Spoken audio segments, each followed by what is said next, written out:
From the John DeVito Broadcast Center, welcome, ladies and gentlemen, to another broadcast of Armchair Experts with Jim Leon and Rich Massaro on the Windy City Hometown Entertainment Network and Jack FM 89.7 WRHS FM Norwich on Thursday, May the 3rd, the year 2018.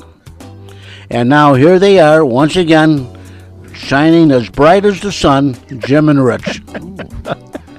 Thank God the sun's not behind a cloud today. It's a warm day. I looked in the backyard to see if the first sign of spring would be the screen porch going up, but nothing yet, John. No, not yet, because I have to buy a new top. Oh. A new roof for that thing. Oh. And I have all the information. I went to Menards, and Menards told me, he says, why don't you wait another week or so? He says, pretty soon we'll have our 11% rebate. He said, you can buy it and save yourself some money. So that's what I'm waiting for. Good. Richard. Oh, I got a good one for you, Jim. Okay. I can hardly wait. I'm in the library having coffee with Jim Matthews about an hour ago. And I said, I got to keep my eye on the time because Jim and I are doing, I'm leaving here at 11:15 or 11 o'clock or whatever. We're doing the show. So Jim asked me, and if you can picture Jim's face, he says, so do you guys have an outline or are you prepared for the show? And, of course, Jim. And when I told him, no, he just, you could see the look on his face. He got that mama look on his face like he was going to scold us. You don't have anything ready for the show? No, we never do. I say, he says, in other words, and then he did it perfectly, Jim. He says to me, so, in other words, Jim's going to look at you and say, so, Rich, what's on your mind today? And I said, that's exactly what he's going to say. That's usually what it starts out as. We've tried planning, and then we've taken notes and decided we're going to talk to this, and then the next day when we get together, it was, what were we going to talk about? Yeah. So. I just thought it was so cool because Jim would be the logical guy to, and then he, of course, he's not really pleased that we don't prepare, even though he never listens to the show. My accountant background tells me I should prepare. Yeah, right. That would be. That tells me I should have an idea, and there have been times when I've, certainly during tax season, when I've sat down and suddenly several ideas pop into my head. Yeah. And I got to jot them down because I know I'm thinking, oh, that'll be good. I'll remember that. I won't remember it. Well, you know what, Jim? In reality, I'm not thinking about the show specifically all the time, but I read the sports section, I watch games, and different things are on my mind. So if you want to say that's preparation, my whole life is preparation in a sense. So if your whole life is preparation for this, yeah, you need a life. Jeez. Couple of interesting things along the way. I've been trying to track down a few people, get some contact information. For anybody who happens to listen to this extravaganza and are part of the class of 1969, our reunion's coming up next year, and find Mary Georgianus Waldron on Facebook. And are we having any trouble finding Ken Bien? Because I know where he's at. Oh, I think he's on the list. I don't know. Okay, he's on the list. Good. That was my one. That was my one contribution to the reunion. Good. So, I picked up. I'm done. I got a disc jockey. I gave her a name for that. I found some contact information for Rick Emmerich.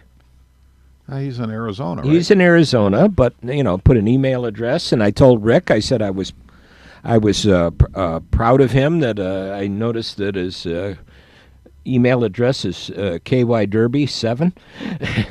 And I thought, well, what a perfect weekend. I said I was planning on trying to get out to Arlington to bet the Derby, but a friend of ours, in fact, you met her at the wedding, Nancy, is going to get married this weekend. Her original plan was to get married at Arlington Park, and then her significant other's father, who's in his 90s, fell and broke his arm. Huh. And Steve has been traveling down to Kentucky And they were going to, somebody got the idea, let's go to Arlington Park to do this without thinking the fact that, one, it's opening weekend, and two, it's the Derby. Was Nancy the person I stood up with? Yeah, Or no? the blonde. Okay. Yeah. Well, everything was a little hazy that night. Well, so you drank heavily, Yeah. so that as did I. I don't, Yeah, yeah.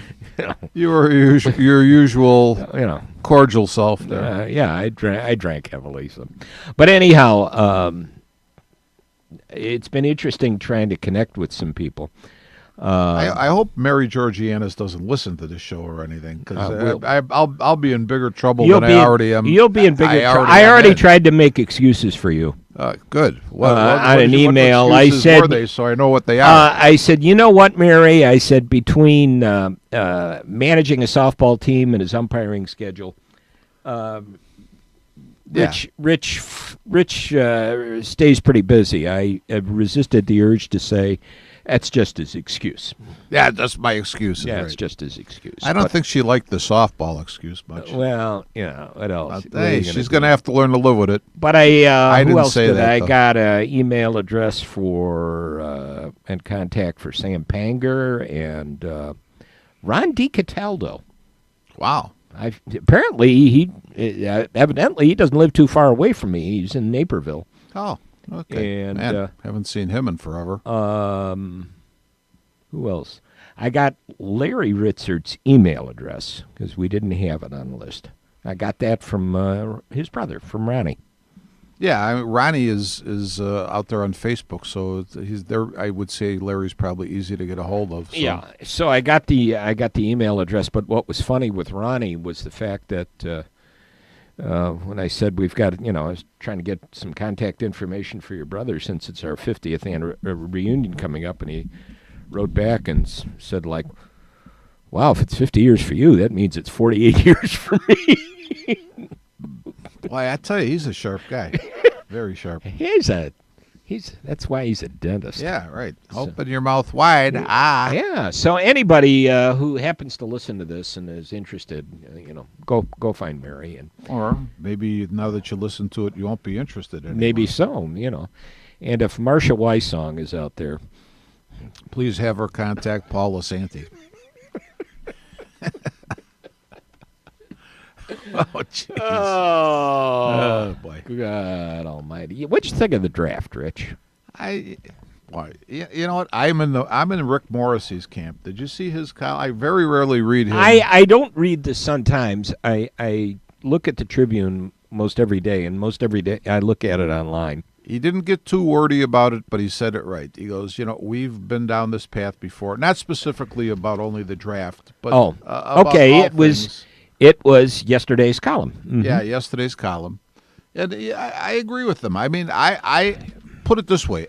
I like every draft because it's a time where, it's a hopeful time for all the teams. You're hoping that all 7 of these guys that you draft are going to work out in some way for you.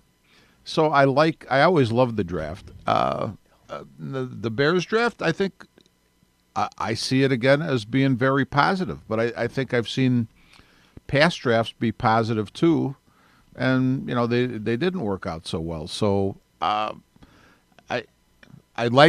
thought from what I had read and gathered that if there were 2 surefire guys in the first round, I thought it was Nelson and Smith. Quentin Nelson and Roquan Smith. Yeah. So I was really happy to get to see them get Smith, but I'm trying to figure out what they're going to do on the outside. I mean, they've really bulked up the inside big time. That was the question a lot of people asked, and I think when they took James Daniels in the second round, a lot of people went, "Oh," because there was some talent out there. Well, didn't we did Landry go after we picked Daniels? Harold Yes, Landry from Boston College? I believe he did. Yeah, well, Everybody kind of went, Landry was there. Why are you taking him? Yeah, I don't know. It's and that's I think Daniels to me seems like he's a good pick, but I was really questioning Landry's, his numbers, if you want to go by numbers, and that's all I have to go by, were really good up to his senior year, and I think his senior year numbers were hurt by injury or something like that. Yeah, I believe so. Now, let me ask you this, was talking about injury. I was thinking today, prior to the show, is Ryan Pace got a, was he the guy who picked up wounded birds and whatnot when he was a kid? I mean, every guy, I shouldn't say every guy, but it seems almost every guy he gets is a rehab case. A rehab issue. Yeah. Well, at least anything wrong with Smith? No, Smith is healthy. Smith is fine. Daniels is fine. Wait till he gets to Chicago, though. Yeah, Daniels is fine. Yeah, Daniels is good. Yeah. And, no, they're all. How about Anthony Miller? Is he hurt? No, they're all good. Okay. The guy, Right. you know what? You got to get down further in the draft. He Fitz, the edge rusher they picked up, had some injury issues, I think, at one time, and so I'm exaggerating, but I kept thinking to myself. If you look at the article that you have open there, Jim, and there's, let's see, it's on the second page of it. They talk about, did the Bears improve? Okay, it's on the last column, Okay. all the way at the bottom, Okay, yeah. practically. And Tim Johns says yes, because the Bears significantly upgraded their talent around Trubisky through free agency and the draft. Trubisky is the centerpiece, and now he is protected by Daniels, Cody Whitehair, and Long. Speaking of injuries. Okay, and so I said, okay, I marked down Daniels as a rookie, Cody Whitehair, okay, Kyle Long is a question mark. Right. And surrounded by receivers, Robinson, Gabriel, and Miller, tight ends Burton and Shaheen, and I put a question mark next to Robinson, Right. a question mark next to Gabriel, a question mark next to Miller, a question mark next to Burton and Shaheen. I mean, all of those guys have some significant reasons to be question marks. Miller being a rookie, Robinson coming off of an injury, Gabriel, almost in my mind an unknown. Burton was the third tight end with the Eagles, and Shaheen is a second-year guy who didn't have much of an impact his first year. And then running backs Jordan Howard and Tariq Cohen. I put, Howard is definitely a solid guy. I put down Tariq Cohen as being okay. I think he'll improve, and he could be really a game breaker. But I looked at whatever that is, 8 or 9 guys that he named, and I said, okay, there's 2 guys out of there that I could say, in my mind, are solid. The rest are question marks, either because of injuries or they're rookies, or they really have not been first stringers or carried the load in the NFL. Yeah, and it was interesting when I heard the talk about Anthony Miller being drafted. I said, "Oh, great slot receiver," and some other receiver, great slot receiver. Yeah. Well, you got Robinson who can be wide. Anybody else? Well, Anybody else can line up wide. Everybody's going to be lining up in the slot. Are we going to have all these little 5 and 6 yard passes? Well, Jim, the thing I put down about Miller though, when now they drafted him, right? And did he move up or move down the draft? He moved into the second round to get 2 second-round picks. Right. He traded with the Patriots to get Miller.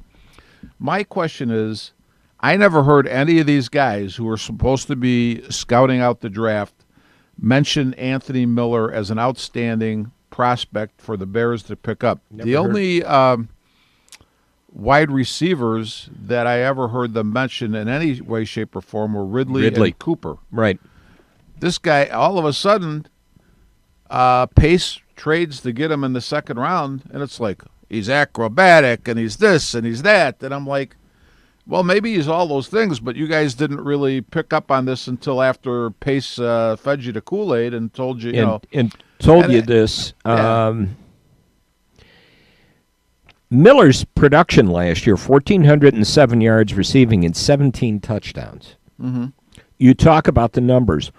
More receiving yards in his last 2 years than Calvin Ridley had in his 3. Yeah, that's what for sure. But So go ahead. No, I mean, so you've got somebody who's at least showed at that level of production, a good production. No, And Memphis was really kind of a pass-happy offense, so it's easy to pick up 1,400 yards. again, I'm not knocking the draft.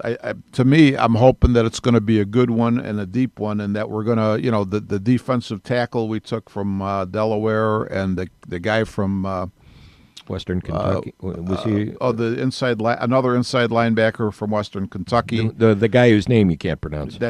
I still haven't heard anybody pronounce it. Yeah, something like that. And Iggy, he's being referred to. The kid from the outside linebacker or defensive end from I think it's Utah State, Fitz. Even the seventh pick from Georgia, the wide receiver. Yeah, I hope they all make it and help improve the Bears, and they all could do that. But I got to go back to Morrissey. What is so far? If you had to say, and I'm not going to knock Ryan Pace. I like Ryan Pace, and I think that he's had to roll the dice, Jim, in a lot of instances. But a lot of those instances, the dice did not roll for him, either in the draft or by free agency. He's done a little bit better in the draft than free agency. But I think the jury's still out on Ryan Pace and his ability to really put together a team. What do you think? I think we haven't seen the proof of it yet. Right.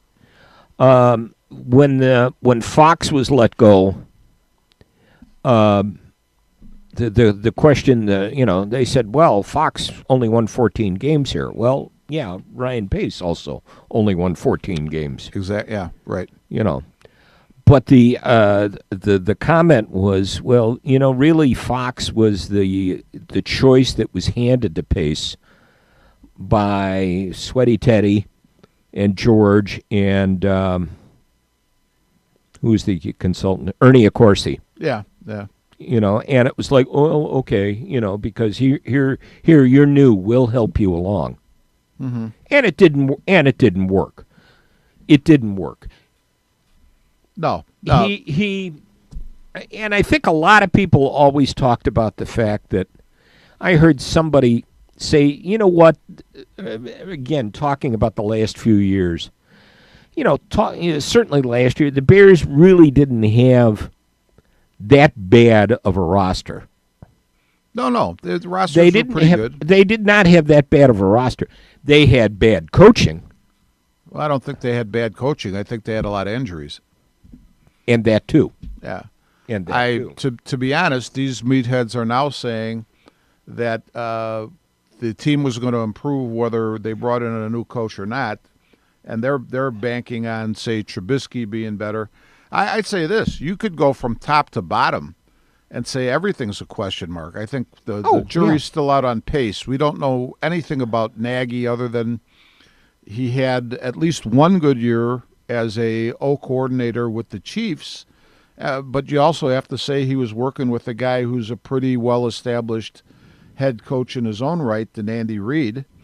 Trubisky, is talented, but you know what? There's a lot of talented quarterbacks that don't end up being successful in the NFL, so he's a question mark. I just think the team and you know what? It could turn out that everybody is, everybody is good. Everybody does what they're supposed to, and the team is much better. But there's a lot of question marks out there, Jim. I'm just laughing at. I'm looking at Morrissey's column, talking about this whole thing. I didn't believe enough in Cubs president Theo Epstein at the beginning of his time in Chicago, and that was my mistake. It seems ridiculous now. It didn't seem so ridiculous when the Cubs were losing all those games during their rebuild, and it didn't seem ridiculous given their long, rotten history. But there's a difference as we ponder what's going on with the Bears. Epstein was hired by new family ownership that wasn't tied to the past. Pace was hired by a family ownership with a long history of failure. So you can see why this is so hard. Before you say it's different with Pace, Nagy, and Trubisky, ask yourself how many times you've said something similar in the past, only with different names.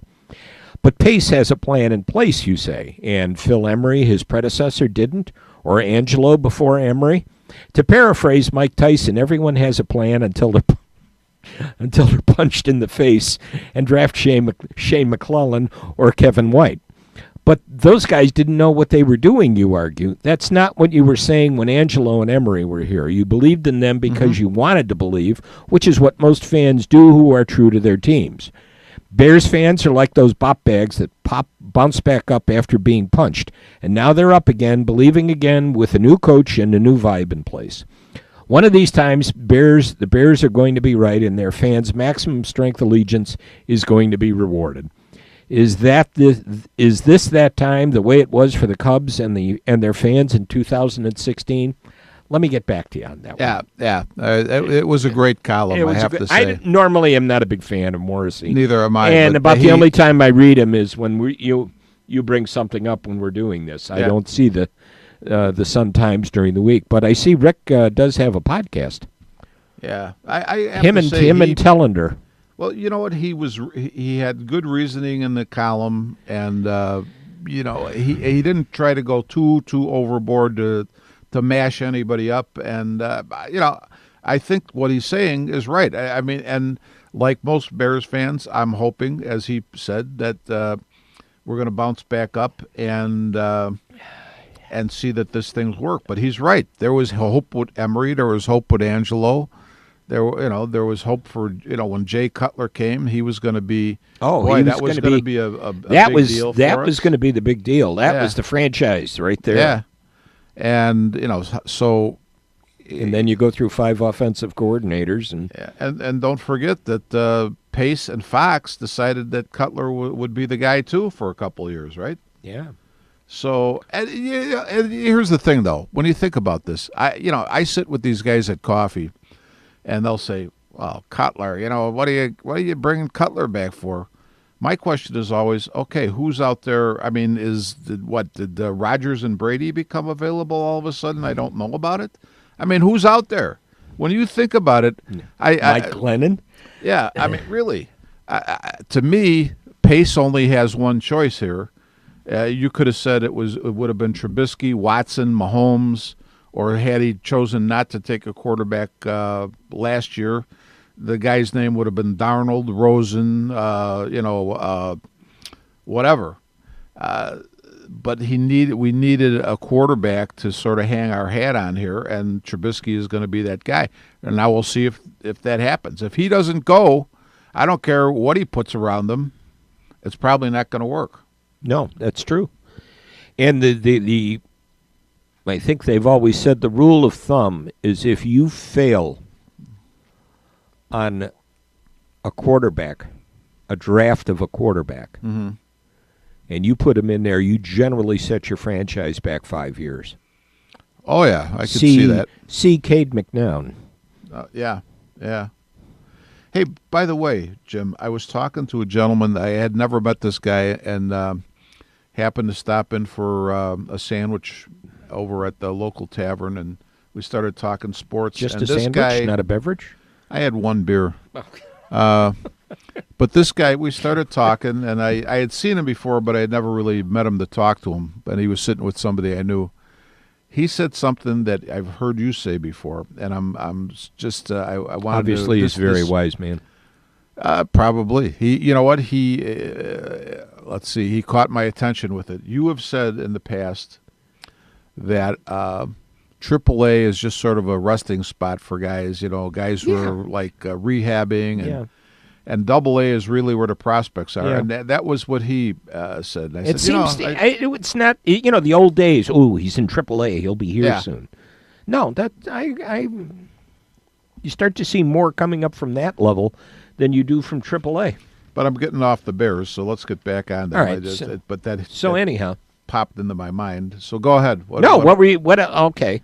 I'm hoping. Finish your thought about. I'll tell you now. I'll give you my definitive. That was all it was about the wise gentleman. Oh, I thought. I'll give you my definitive take on the draft. I think this is about as expert as you're going to get, even from our Sun Times sports writers, because I don't think they know that much more than we do. I mean, they just drink the Kool-Aid that they're served or whatever. But I said, I really like the way Kylie Fitz's face looks in a helmet. So I think that he's going to be a really good ball player for us. Yeah. Yeah. His team picture His team picture is great. I think you're he'll be waiting. fantastic. You're waiting for him to come out on his football card. Yeah. And you'll be buying football cards Definitely. again to look for him. Oh, you got that right. Oh man. So Man. That's a great rule of thumb. That's a great rule of thumb to do that. He that's looks as good good as in a any football helmet. That's his. You know what? Let me tell you something. This whole thing. See those 200 and some guys or whatever it was that were drafted. 250 some guys. This is just a giant crap game, and you get to roll once every 30 some. Every 32 times picks, around, and unless you've that's traded it. away. How the heck does anybody with okay? We decided with our softball team to go in a different direction. We had a bunch of guys who played with major ball. We know our good players. Couldn't be there all the time. It hurt us. So we're going with some guys who are not as good of ball players, but we know are going to be there all the time. You know what? Jerry keeps asking me, Rich, how are we going to do it? We'll do fine. How do I know how we're going to do? I mean, you know what? These guys might get out there. They all look at each other, and I can't stand that other guy. I mean, how do I know what's going to happen? It's a roll of the dice. I'm going to take credit for it if it works out good, though. And if it doesn't, I still take the blame. But I mean, I thought you were going to say, well, no. Go back to that old book about the 62 Mets. I managed good, but boy, they played bad. Yeah. But we just go back to the drawing board. But that's just the, that's just the way it is. You don't know. You do not know. I mean, look at Michael Jordan. He loved the stadium. He did not like the United Center as much. He was so talented that it didn't make a difference. But I think we've maybe touched on this on other shows.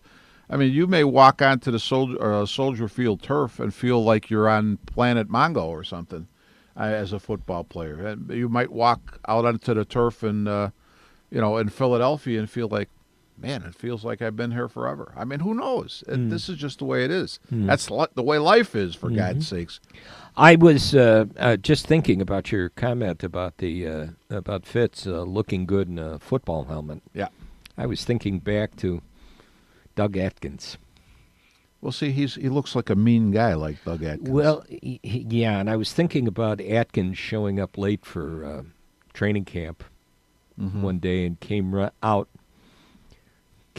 and was wearing a pair of shorts and his football helmet. Oh, yeah. And did a couple of laps around the field. And as he passed George Allen, George Allen said, "Doug, what are you doing?" He goes, "I'm breaking in my helmet, Coach." Yeah. Yeah. That's, what we could only hope that Fitz turns out to be a little like Doug Atkins. There's a guy who just walks out and, he just wants to kick the snot out of you. That's his game. That was his game. And I think that's still the game of football, no matter how fancy it gets. It still comes down to the basics. Hit them harder than they hit you. Yeah, for sure. It doesn't matter your run-pass option. Yeah. It's still going to start at the line with the blocking. Yeah. Yeah. And by the way, before I forget this as well, I wanted to say, you hear people say, Kyle Long, he's injured again. I could almost see, even though these guys are well paid, why they feel like a piece of meat sometimes. Because first off, Kyle Long didn't go out there intending to be injured. No. The second thing I would say is this: when Kyle Long gets to be our age, is Kyle Long even going to be? Is Kyle Long going to even get to our age? Is he even going to get to our age? Would be what? So you're talking about a guy who's really sacrificed a lot just to play the sport that he happens to be involved in. And how about a guy like Danny Farquhar? Yeah. He's a bum. Well, you know what? When the guy collapses because he had a brain aneurysm burst, he's a bum. No, he's a human being that, that happens to play baseball. And you know what? He's playing at the highest level you can possibly play it at.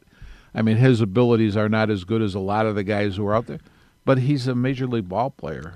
Sacrificed a lot to be there, and the end, he's a human being. I mean, it's sometimes people just make this way more important than it really is. So, And then they get on Facebook and show what meatballs they are. yeah, for sure. Break John? time, John. Yeah, we had a I even saw that, Jen. Jeez, when Whoa, Rich man. notices it. John was taking a nap. I know it again.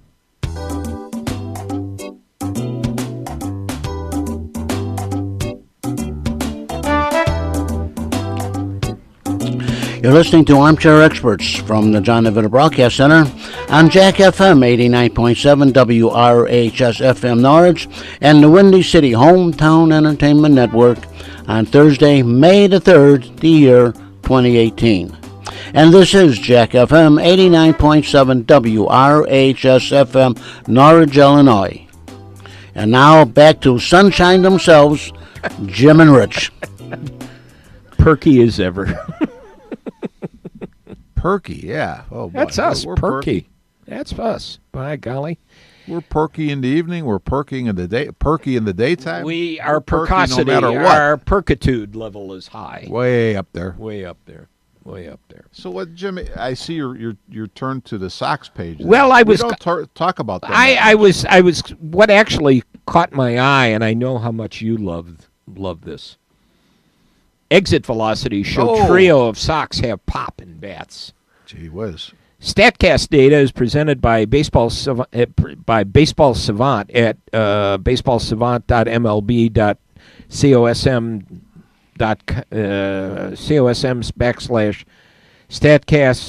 baseballsavant.mlb.cosm/statcast_leaderboard. I know you follow this. Sure. Moncada is fifth in the Major League Baseball with 61% of his fair balls with exit velocities of 95 miles an hour or faster. Mm-hmm. I can tell you're overwhelmed. Well, yeah. I think Definitely. you were the one said, why don't they just say, boy, he hit the snot out of that one. Well, you know what? Let me ask you: do these boobs ever think that when the guy swings and misses, he's swinging the bat just as hard as when he swings and hits it? I mean, I what's don't the think exit so. velocity on a ball that you miss? I don't. I think you should check the bat velocity Yeah, at you- that point, yeah. the bat speed. I mean, God, for how many times have I said this? I mean, you hit the ball 400 and some feet. You stung it pretty darn good. Yeah, I really don't want to know how fast the ball went out, or what the angle of. Well, have you seen, Jim? Now, I want to say Chris Bryant, Joe Madden, Kyle Schwarber, all within, say, the start of this baseball season, going back to spring training, have all sort of thrown launch angle under the bus, and all said pretty much the same thing in terms of, guess what? You know what? We just want to go to the basics, and we want to put a good swing on the ball. We're not going to worry about launch angle. And guess what? I would say that the Cubs, in, say, the last half a dozen games where they've won 5 out of 6, and I don't think they've scored more than 4 runs in any of those games. That's true. They've gone and played, obviously had good pitching, but played some small ball, sprayed the ball around the ballpark, and had some success. I mean, they're not killing teams, but you know what? They're putting enough runs on the board to win the games, and I think that's important because now last night would have been what I would say would be a typical Cubs game. The wind blowing out a gale, and they put 1 run on the board. This is a typical thing. When they start swinging for the fences, they become a less effective ball club. When they just swing and go for good at-bats, then guess what? The Cubs are as good as anybody in baseball. Good pitching, Yep. effective bullpen. Shane Hendricks gave up those 2 home runs to start the game Yeah. last night. Yeah. But I mean, he really pitched well. My gosh, to see a starting pitcher go 7 2/3. Oh, I thought, you know what, the I was reading the paper and saw he went 7 2/3. I was starting to look to get under one of the tables at Fanny's in the cafeteria in case the ceiling started to fall in on me. I know. Man. But Hendricks he's a really good pitcher. I would debate with anybody who would say, put him at the top. Thanks, John. Put him at the top of the rotation. That's good, John. Thank you. But because I don't see him that way. I mean, he could pitch in the big games, but I think he's a guy that you want to have go after. You want him to be the starting pitcher after somebody else, somebody with greater velocity, so that he's sort of a change of pace the next day for the other team. Mm-hmm. So having him lead off a series, not saying he wouldn't do well, he probably would, but I think he's more effective following another pitcher. Yeah, I think so. I think so. And it was nice to see Justin Wilson last night. Justin Wilson has been okay. He's been up and down. Yeah. Just watching the doctor there. Are you okay there, Doc? Oh, yeah, I'm fine. Okay. We were wondering for a minute. Yeah, we're kind of... We thought we might have to leap over the table and grab you. Okay. Just the back bothering you, and I understand. I understand. I've been getting it in the lower back again. No matter what I do, I don't know what it is. So, Jim, let's why don't we talk some Sox, though? I mean, the Cubs we talk all the time. Sox we don't talk much about. Do you have any thoughts on the Sox? What do you think about Moncada, for instance? I think he's going to be a really great ball player. He's got all the tools. He's got the tools, and I think it's nice. The article that was here that the Sox are off to a rough start, but their infielders seem to be having a lot of fun with each other. Yeah, what did you think about this whole thing with Tim Anderson the other day? It seemed like I think Perez was just in a bad mood. I think Perez was in a bad mood, and we go back to these unwritten rules. Yeah. That you're not supposed to do this. And you're supposed to respect the game. You go out and have some fun. Actually, when I read about what he actually did, I think he let off an inning or maybe the game with a home run, and I think he was just jacked up and trying to get his let's go. Yeah. And Perez, you know what though? For those who believe in the unwritten rules, they're there. Okay. Yeah. Not everybody believes in them anymore, but that really doesn't matter. When other people are playing by them, then you are affected by that. You're affected whether you by want it. to or not. I think back to the old days when. Oh, geez. Think back. I remember a story Ron Santo told about a game against the Giants, and Jack Sanford was on the mound, and up prior to him was Williams, who hit a home run. Well, Santo knew he was going down, right? Banks hit a home run. Uh-oh. And when he got into the batter's box, I think he said it was Tom Haller who was the catcher. Probably. He looked at Haller and he said, "Should I just lay down now?" He said, "I know it's coming at me." That was the easy one to figure out. Yeah. I wish I could think who the pitcher was, but I heard a story one time, Johnny Mize, when he was with the Yankees. Either he was tearing up the other team or he was following somebody that did. Or it could have been the other team's pitcher was just mad at Mize for some other reason. But he decked them with 4 straight pitches and put them on base, but every one of them, Mize had to hit the dirt. And afterwards, Mize just put his bat down and trotted to first, like, oh, hey, business as usual. But there, I guess he must have known it was coming, or there was something going on between the pitcher and him, and he just brushed it off. I think about that, and I think about who was it? Doc Ellis, when he was with the Yankees. It was a game against Baltimore, and he hit Mario Mendoza. Oh, wow. That's a no-no. And he was. Why would you hit Mario Mendoza? He hit Mario Mendoza. For those who don't know, the Mendoza line is if you hit below 200, you're below the Mendoza line. You're below the Mendoza line. And poor Mario. Who jumped to the top step of the dugout and started to yell, yell at him.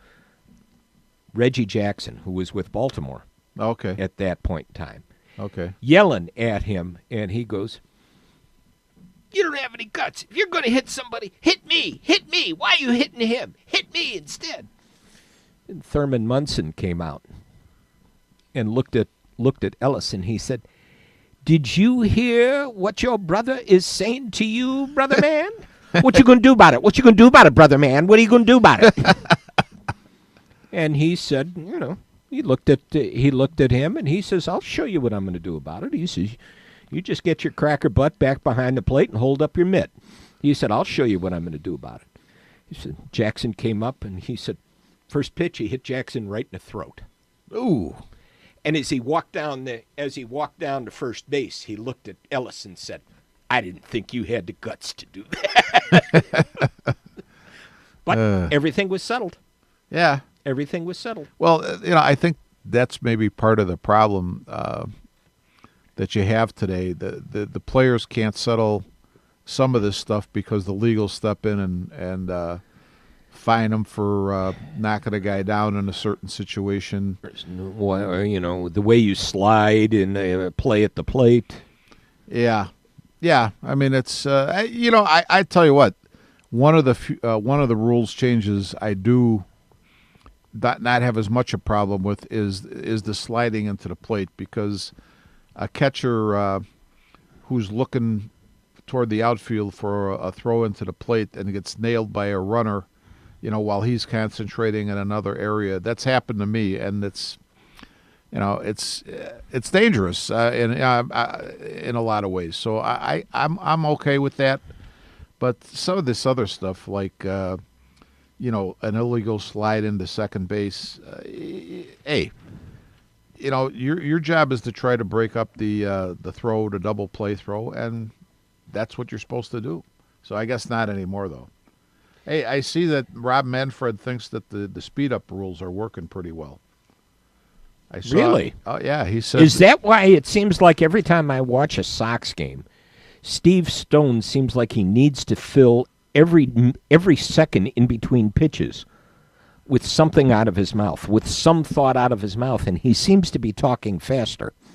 Oh, well, yeah, that could be. I don't know. I don't remember Steve Stone being that annoying.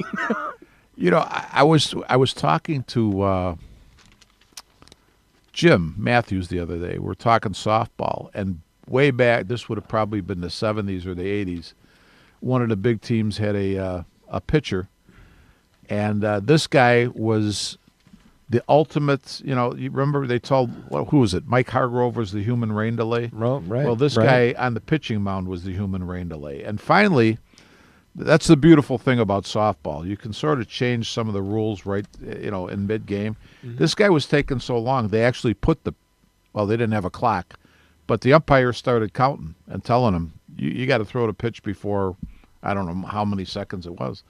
But they just enforced it right there. That's it. Okay, we're not taking like a minute in between any pitch anymore. That's it. We want to get this game done like today.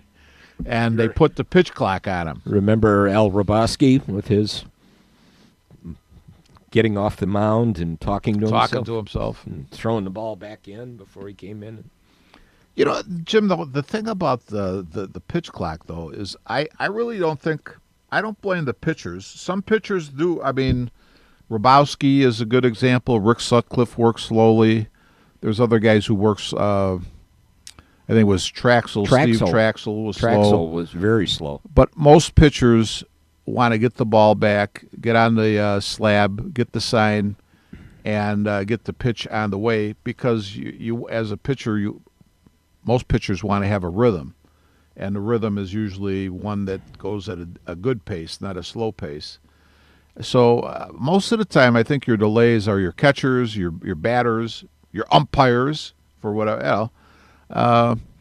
So I don't know. I think the pitcher gets a bad rap in the slowness department most of the time. I'm looking at just looking at the numbers through Tuesday for the White Sox, because I heard. Lucas Giolito is supposed to start the game tonight. And I look down and I see Lucas in 25 innings, He struck out 11 and walked 21.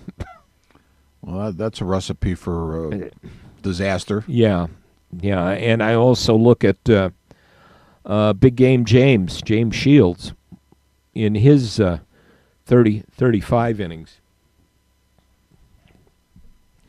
Struck out 19, walked 17. Yeah. Well, there's where the Sox are having a problem. Here's where Carson Fulmer, in his 25 innings of work, struck out 18, walked 13. Oh boy. You got a problem here. Mm-hmm. And they want it. And the sports writers want you to rush Kopech up to the major leagues for. They really never give you a reason, other than he throws 100 miles an hour. He throws 100 miles an hour. Yeah, that's their reason. And his exit velocity of pitches coming back at him will be 110. Well, Rick Hahn, I think I don't know if it was in today's paper or one of the editions of the paper. They were asking. It was today's paper. They were talking about Kopech possibly coming up, and he alluded to the fact that he had gone 6 innings in one game so far at Double-A, or is he Triple-A? Charlotte, he's Triple-A. And I actually saw Kopech pitch against the Yankees Farm Club one night when they had the game on TV, and it seemed to me that he had a lot of 3-ball counts. Eventually, against minor league hitters, he was able to come back, but against major leaguers, you're a young guy. What they're saying is he really hasn't developed the changeup. They want him to develop a changeup to go. That would be really effective with the way he, the speed that he has, and that hasn't really happened yet. He still does not have as much control of the pitches as he needs to be in the majors. But these guys are clamoring for him. When is he going to come up? Well, you know what? You're going to come up, and again, look how well did that work for Carlos Rodon? Not well at all. Yeah, no. I think they're hoping he's going to be back in June. I think. I mean, how well has it worked for Carson Fulmer so far? They brought him up the first when they drafted him. He was in the minors for a while. They brought him up for a stint, and to me, I don't care what anybody says. I know there's a lot of money invested in these guys these days, but what is wrong with a guy spending 2, 3, 4 years in the minors to get his to get his skills the way they should be? Yeah, I'm just glancing at the comment about Kopech coming up, and Han said Michael has had 4 starts, and one of them he made it to the 6th inning. He continues to have the same items on his plate since he left spring training, continue to build the usage and ultimately the mastery of the changeup, and as he put it, continue to refine his composure on the mound. He's making progress in both of those areas. Now, what the hidden comment there, and he sort of leaves you to fill in the blanks, is his composure on the mound. I was just about to say he needs to mature. Right. And as a pitcher and as a ball player, as a person. Yes. Yeah, definitely. Yeah. I mean, that's what he's telling you right there. The guy is he's not ready. I mean, he's got a great arm, but he's just not ready. Mm-hmm. So, but they, and I noticed that they, they keep beating the drum for Jimenez. I mean, you don't want to bring these guys up and to have them drown. It's interesting. They brought up Pelka, who's not really one of their top prospects. He's 26 years old. They brought him up for the Kansas City series, and he's there with the Cardinals. Pinch hit last night. Hit last night. He had a couple of good games in Kansas City. Got his first major league homer. I'm not saying he's going to be a major league player. 26 and still at AAA. I mean, he's close, but I don't. He may not have the skill set to be a major leaguer. But at the same time, because he's got some experience, it looks like when they threw him in, he wasn't overwhelmed either. I mean, so. There is something to be said for, gaining some experience in the minors. What if the writers and the media in Chicago would have a baby if say the Sox said, well, not only is Kopech going to finish the year in the minors this year, he's going to finish another year in the minors next year. They would go absolutely crazy. Kopech is going to be rushed up to the majors, I would just say, because of some outside pressure. Okay, finally, we're getting to, and nobody could tell me that, not saying every major league executive or every sports executive is going to do this, but some will, because they're human. The media is finally going to drum on this, and finally the player is going to be brought up too soon, and then the media is going to turn around and say, well, why did you he wasn't ready. Why did you bring him up? So you really can't win. You can't win, and you know what? As effective as he may be, let's just say if they bring him up and he's at Charlotte. Yeah. But there's video out there on him, and they'll have the book on him, and if he doesn't have an effective changeup at that point in time, everybody will say, well, lay off of him until he tries to throw the changeup. Last night the Cubs game was over, and I was listening to that on radio, so I switched over to the Sox, and Bruce Rondon came into the game for the Sox, and Farmer and Jackson are talking, and it was interesting because Rondon hits about 99 on the speed gun. But what they also said is when he gets behind, either he doesn't have another pitch, or he doesn't have the confidence to be in another pitch, to bring another pitch. They said his slider is pretty good, but he got to 2-0 on somebody, and they said, this is dangerous because now either they're going to sit on that fastball because they know that's what you got confidence in, and Darren Jackson said it right. These are major league hitters. They've seen a 99-mile-per-hour fastball before. They know it's coming. They're going to hit it. They know what to do with it. Yeah. And you're not you don't have any confidence in your other pitches, so they're going to get the fastball, and it makes you a less effective pitcher. And I think this is why the Sox are wisely keeping Kopech in the minors. If all he's got is that 100-mile-per-hour fastball, and he drops behind the hitter, I don't care if he throws it 100. He catches the plate, they're going to do something with it. I mean, most of the time. Sure. So, it's just they got to wait. They have to wait. They have to be patient. And I think I'm hoping they're going to exercise the patience for these prospects they have down there. Definitely. Because if they give them the great opportunity to mature, 2020, 2021, this Sox ball club is going to be really good. Yeah, it could be. It could be good. I mean, we have to see. We talked about before. I mean, when we went through following the Cubs rebuild, mm-hmm. and your comment was, well, how do you know all the prospects we're going to hit? Yeah, are going to actually connect. Yeah, Cubs got fortunate. They did. They did. You don't know if the same thing's going to happen here, and if you rush them along. No, well, if you rush them along, bring them up, it starts to work on the head. It's some of these kids. Well, think about this, Jim. This is switching gears to a certain extent. I hear people, still are knocking Joe Madden about the World Series that we won. But do you think about this? There was no Game 8. I hope they all right. realize that. But when you look at guys like I'll name Albert Almora, Javi Baez are a couple that come to mind. Addison Russell, even Wilson Contreras. Maybe not so much Bryant, but Bryant has been pretty consistent. But Schwarber, all of these guys, I think, have had as much success as they've had because Madden is smart enough to try to place them in situations where they can have some success. Mm-hmm. I don't think any of these guys are even close to being in their prime yet, and yet they've had some success.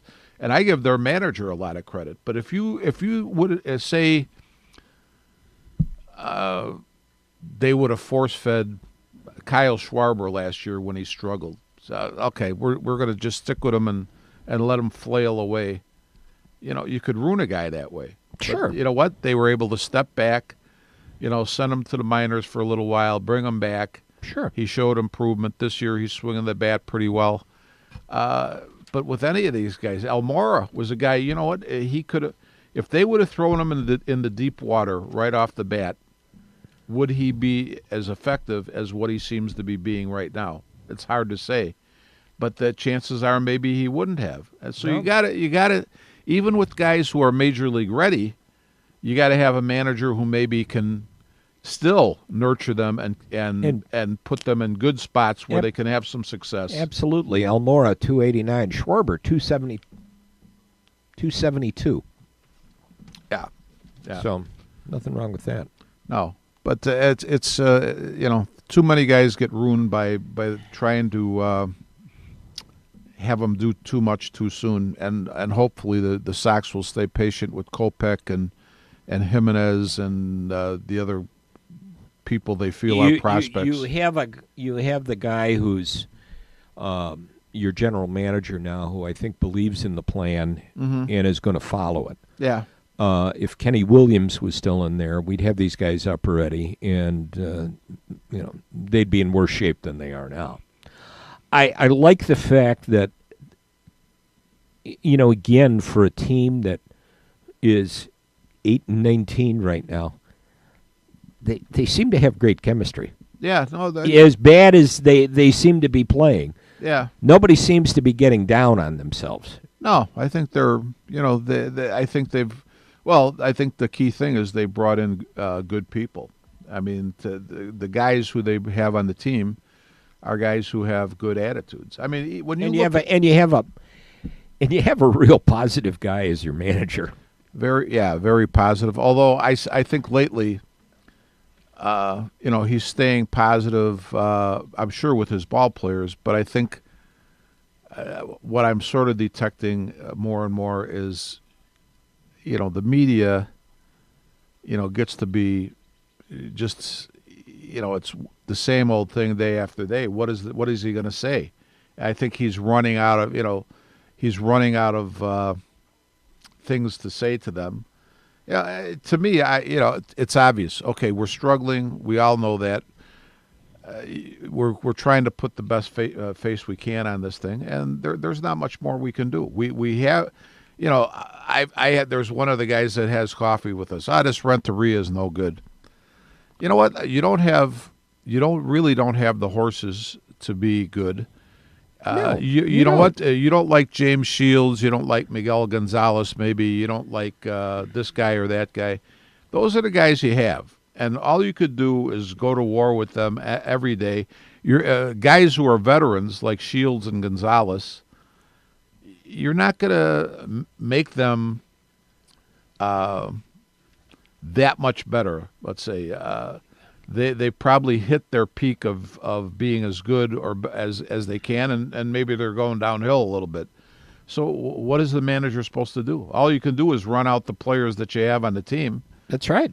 Oh, that's all you can do. I mean, it's like the old Jay Cutler argument. You know what? We need somebody besides Jay Cutler. Well, who?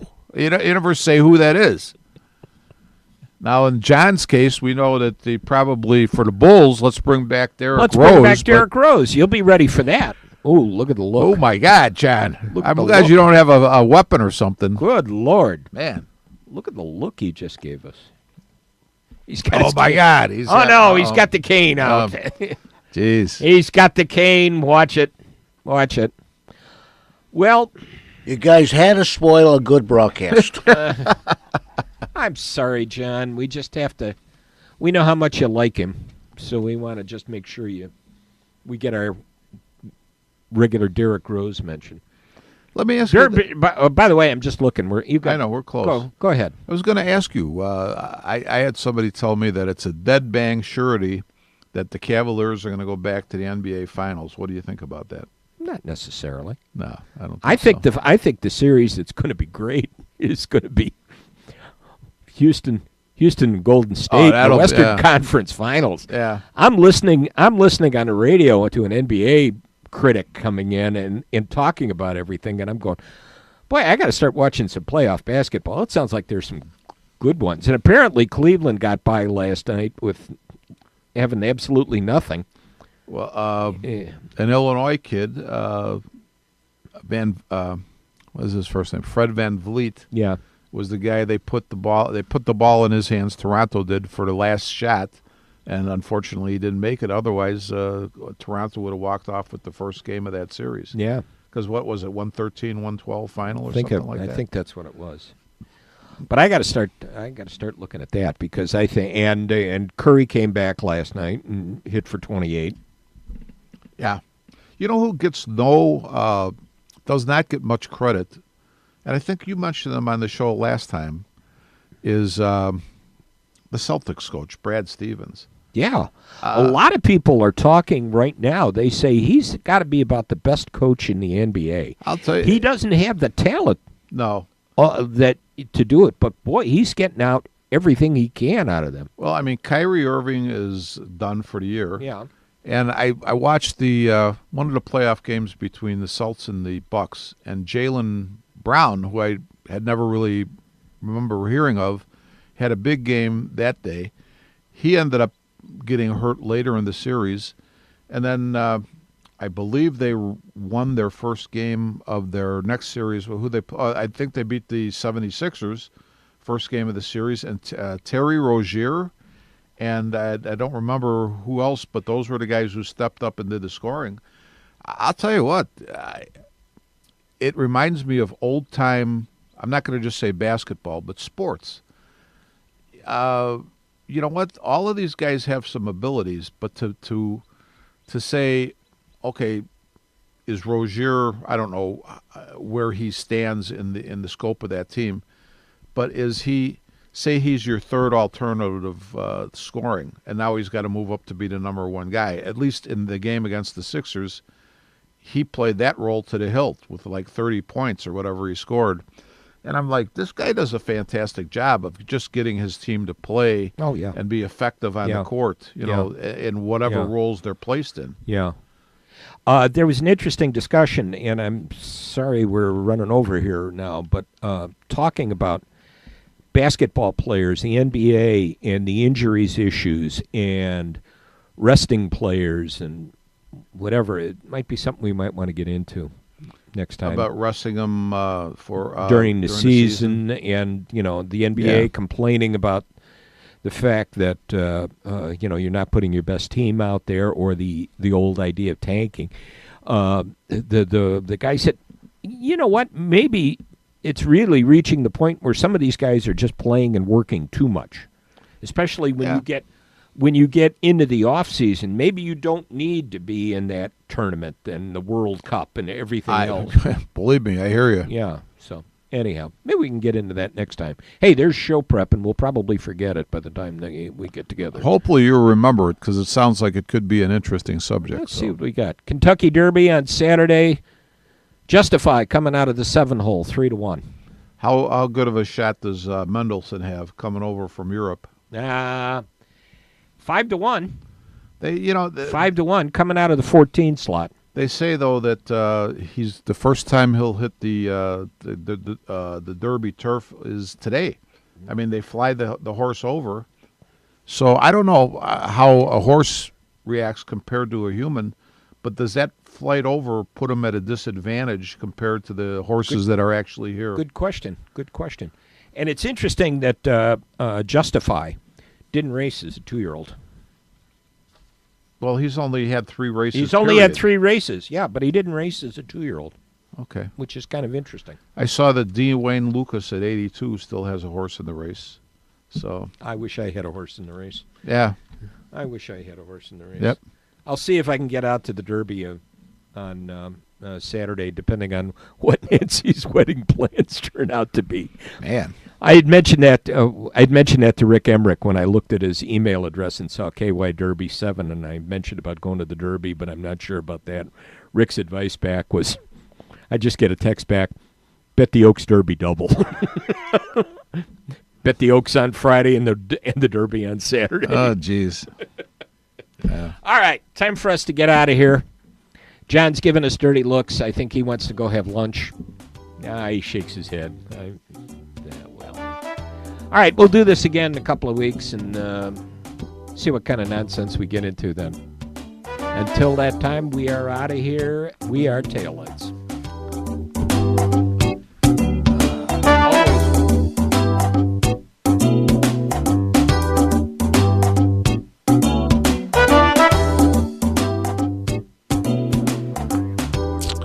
You have been listening to Armchair Experts from the John DeVita Broadcast Center on Thursday, May the 3rd on Jack FM 89.7 WRHS FM Norwich and the Windy City Hometown Entertainment Network with Jim Leon and Rich Massaro.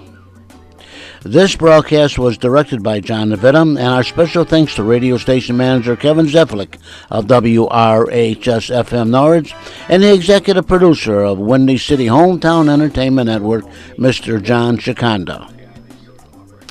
This broadcast was pre-recorded on Wednesday, May the 2nd, the year 2018.